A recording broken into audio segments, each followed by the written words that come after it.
জয়পুরহাট সদরের আমদই ইউনিয়নের রাংতা থেকে ত্রিমোহনী ঘাট পর্যন্ত রাস্তার কাজে অনিয়মের অভিযোগ উঠেছে। নিয়মনীতির তোয়াক্কা না করে নিম্নমানের ইট ও মাটিযুক্ত বালু ব্যবহার করে দায়সারাভাবে কাজ করছে ঠিকাদারি প্রতিষ্ঠান। এতে সড়কের বেশ কিছু জায়গায় জলাবদ্ধতার সৃষ্টি হওয়ায় চরম ভোগান্তিতে পড়ছে গ্রামবাসী। জয়পুরহাট থেকে জাহাঙ্গীর আলম খানের পাঠানো তথ্যচিত্রে ডেস্ক রিপোর্ট।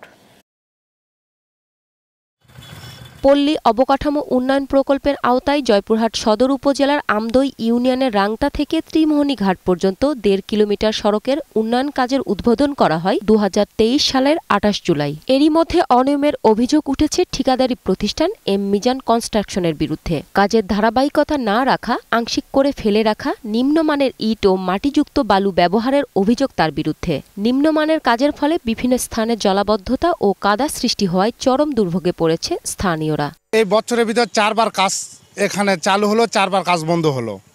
শুধু 9-6 কাজ হচ্ছে।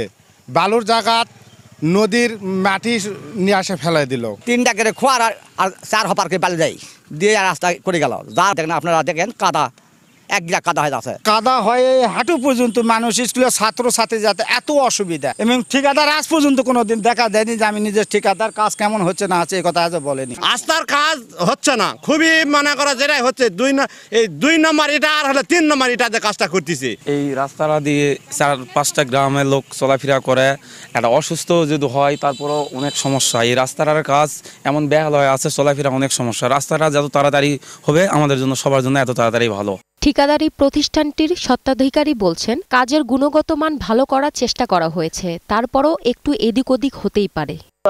মান ভালো হচ্ছে, কাজ ভালো করতেছি, আমাদের অনেক কিছু হতেই পারে, হাতের কাজ হতেই পারে, এটা আপনি দরকার নাই।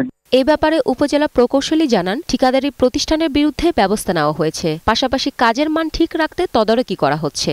আমরা ইতিমধ্যে ব্যবস্থা নিয়েছি। আমরা ওখানে স্পেসিফিকেশন বহির্ভূত যা মালামাল আছে সেগুলো আমরা ঠিকাদারকে সরানোর জন্য অলরেডি বলেছি, এবং এটা আমরা স্পেসিফিকেশন অনুযায়ী কাজ নিশ্চিত করব বলে আমি আপনাদেরকে আশ্বস্ত করছি।